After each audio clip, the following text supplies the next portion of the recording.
Welcome to the Binge Breakers podcast. I'm Jacqueline. I am here to teach you how I overcame bulimia and my binge eating disorder, and how you can too. Through simple steps of mind management, repairing your relationship with yourself, understanding your habits, and intuitive eating. Disclaimer: this recording is not intended to be utilized as medical advice or a medical diagnosis. If you think you're in need of medical attention or treatment, please seek it immediately. This recording will also contain sensitive subjects such as binging and purging, weight, and depression. Please listen at your own discretion and do what you think is best for you. Hey everyone, welcome to the podcast. I hope you guys are doing excellent today. I'm high energy. I just am coming off of over a week long vacation I was supposed to be with my family, but I was actually just by myself at home.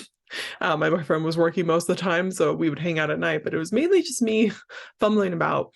But I have so much energy because I took a break. So if you guys are struggling and feeling like you can't get things done, I highly recommend taking a week-long break if you have the luxury to do so, because you get a lot done.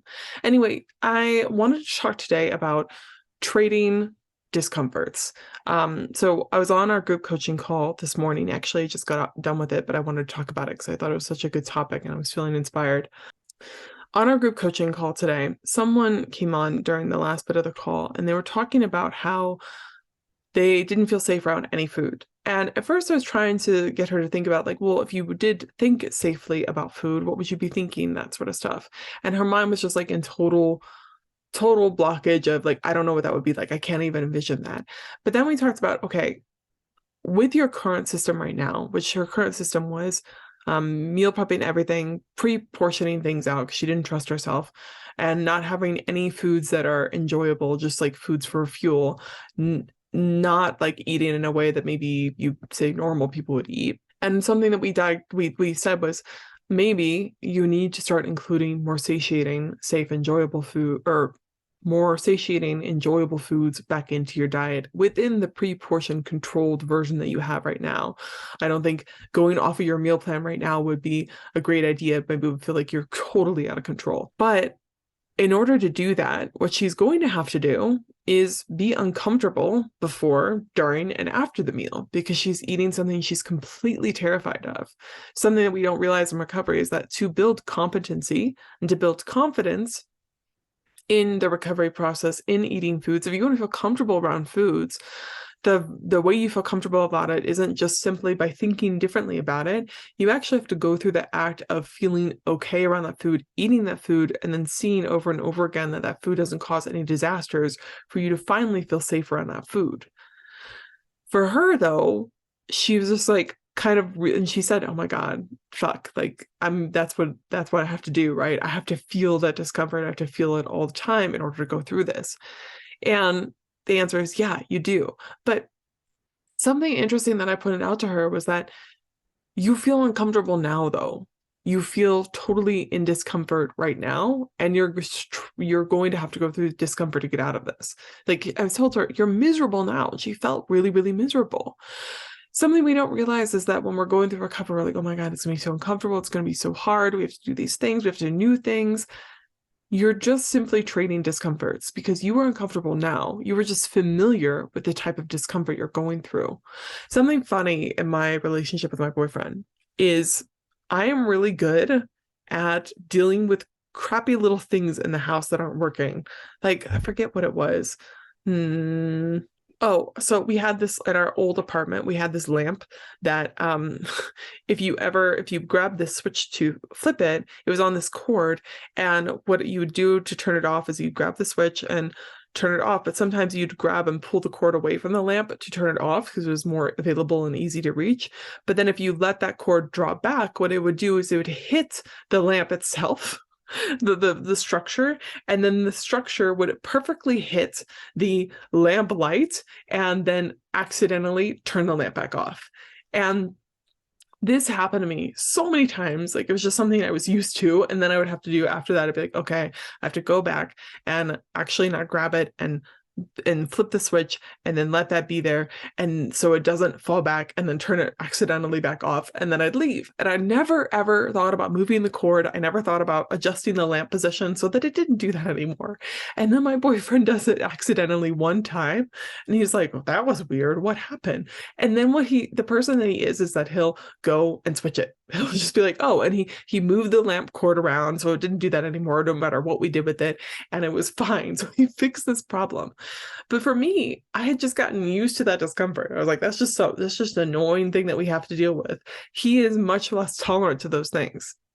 And the reason I bring that up is because I think in eating disorders, maybe it's because I struggled with an eating disorder for years that I'm used to that. But I had a really high tolerance for just pain and discomfort when it came to my eating disorder. But I didn't have a great high tolerance for nervousness, not knowing what was going to happen, being a little bit out of control in order to gain more control, being uncomfortable in my body. I was very bad at those discomforts. For him, he has certain things that he's willing to tolerate all the time. Like for me, I get anxious and worried about a lot of things if I don't know exactly how it's going to go. For him, he's completely fine with that sort of discomfort. But for little crappy things that are annoying physically, he's very quick to change that discomfort. For me, different.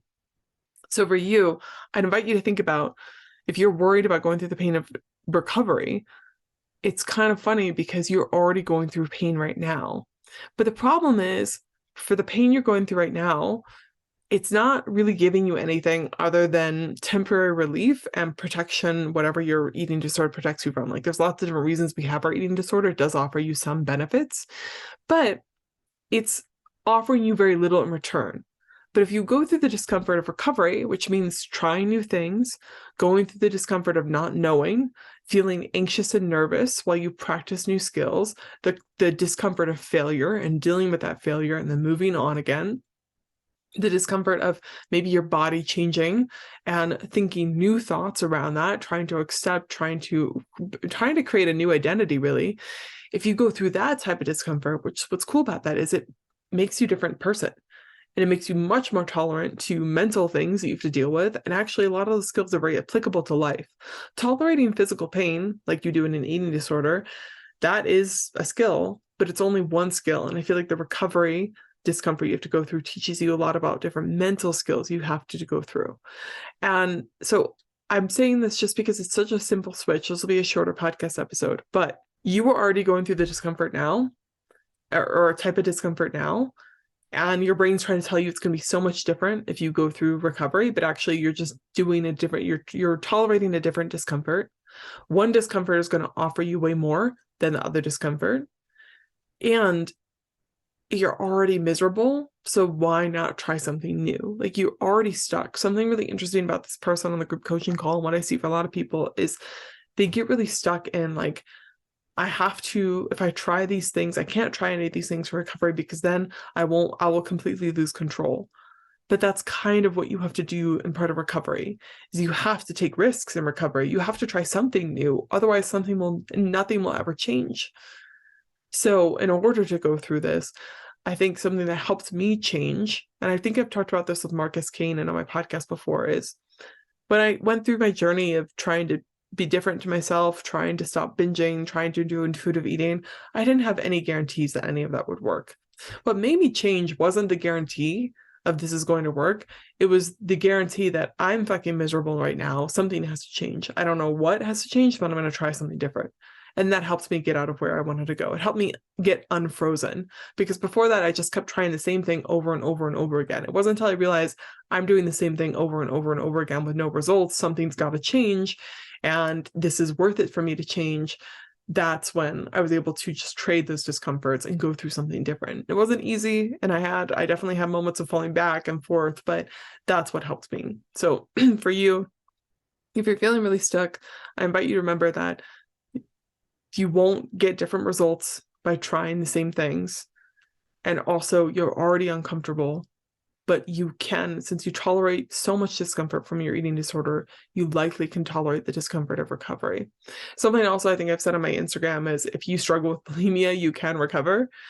Like the exact same energy you use in your eating disorder to keep your eating disorder alive and running is the energy you can use in your recovery. Something so cool I think about a lot is like, all my negative traits, my addictive personality, if that is even a thing. Like, we don't really know for sure if that's real, but let's say you have an addictive personality. If you struggle with bulimia, I think I would probably fall into that category if that were real.